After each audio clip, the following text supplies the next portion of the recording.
Assalamu alaikum wa rahmatullahi ta'ala wa barakatuh. Bonjour tout le monde, j'espère que vous allez très très bien.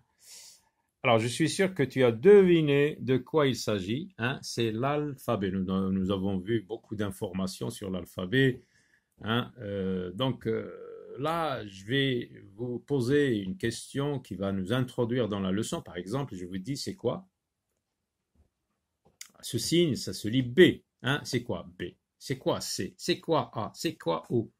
Hein? On va dire B est une lettre. Très bien. Dans l'alphabet, donc, on a vu, il y a 26 lettres.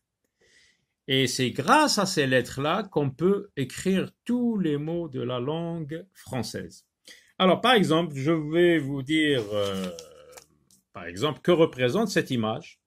Vous allez me dire, hein, c'est un fruit, oui, ça se mange.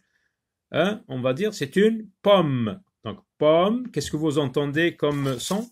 On entend up, donc on va piocher, on va prendre des lettres de l'alphabet, on va prendre P, on entend O, po, hein, P avec O, ça se lit po, et on entend M. Vous allez, si vous ne connaissez pas l'orthographe de ce mot, vous allez pouvoir peut-être l'écrire avec P-O-M, et vous allez vous arrêter. Mais pour quelqu'un qui a déjà vu ce mot, qui a entendu, ou bien qui a lu une histoire où il y a le mot pomme, vous allez pouvoir l'écrire correctement comme ceci. P-O-2-M-E. Donc on va dire que le mot pomme se compose de combien de lettres? 1, 2, 3, 4, 5. 5 lettres. Alors, à partir des lettres donc de l'alphabet, on peut écrire tous les mots de la langue française. Alors, on va aller un peu plus loin. On va, par exemple, pomme, ça se mange. Donc, on va dire, on va piocher une des formes du verbe manger. On va dire mange. Hein.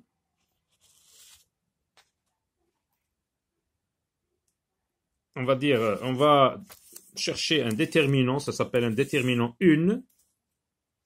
Donc, on va mettre la personne où il y a l'être ou bien le sujet, on va dire, celui qui va faire cette action de manger. Par exemple, on va prendre Omar, c'est le nom d'un élève de ma classe.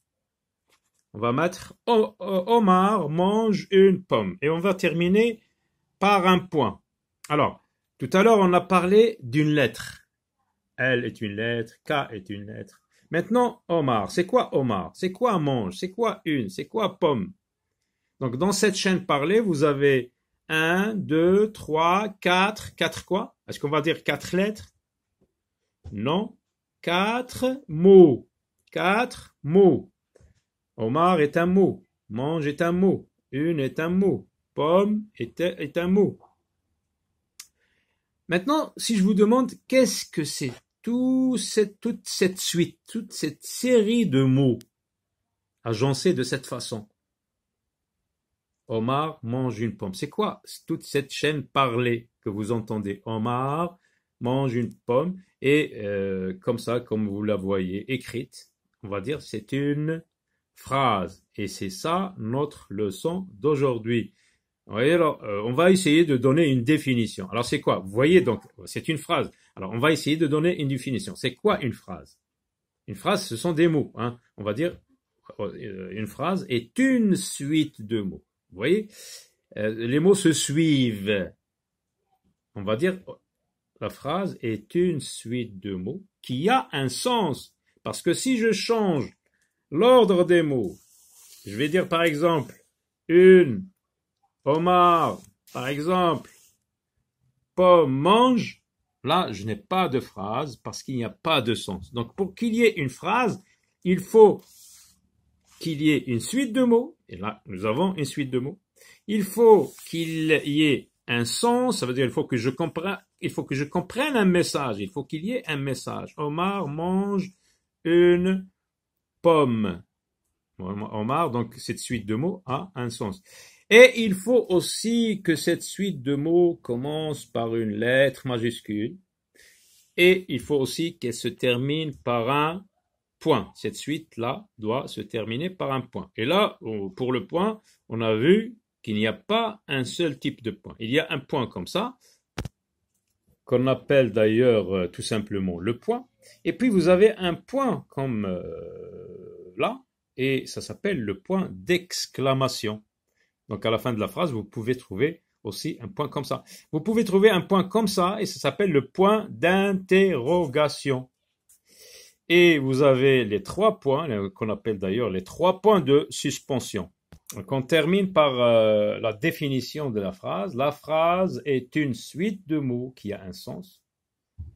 La phrase commence par une majuscule et se termine par un point. Donc pour qu'il y ait une phrase, il faut qu'il y ait 3 critères. Il faut qu'il y ait 3 choses. Il faut que vous ayez une suite de mots. Il faut que ça ait un sens, et il faut que ça commence par une majuscule et que ça se termine par un point. On va essayer d'appliquer ce que nous avons vu. On va essayer de compter le nombre de phrases qui se trouvent dans ce paragraphe. Alors, je vous lis. Corinne n'a jamais vu la neige. Elle est venue passer quelques jours chez sa grand-mère dans la montagne. On est en novembre. Alors, on a dit que la phrase est une suite de mots qui se termine par un point. Donc, il faut que je dise, il faut que je trouve un point à la fin de cette suite. Corinne n'a jamais vu la neige. Là, vous avez un point. Donc, la première phrase. Elle est venue passer quelques jours chez sa grand-mère, virgule. Non, ce n'est pas la fin de la phrase. Dans la montagne, point. Donc, voici la deuxième phrase. On est en novembre, point. Donc, dans ce paragraphe, vous avez 3 phrases.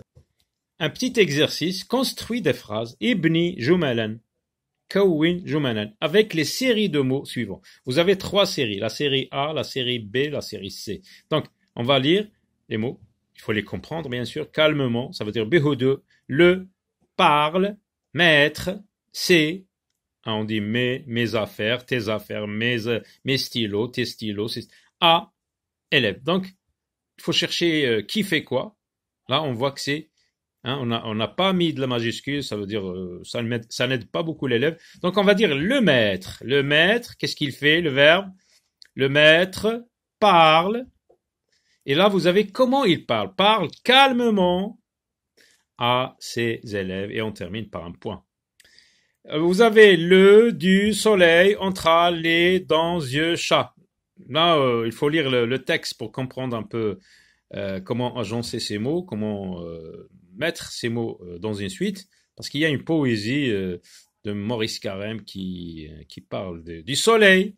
Donc le soleil, le verbe entra. Où est-ce qu'il entra? Dans les yeux du chat. Et vous terminez votre phrase par un point. Vous commencez par une majuscule et vous terminez par un point. Derrière, soleil, la fenêtre brillait. Nous avons le verbe qui va nous aider. Briller, c'est qui brille? C'est le soleil. Donc on va dire le soleil brillait ou derrière la fenêtre. À très bientôt.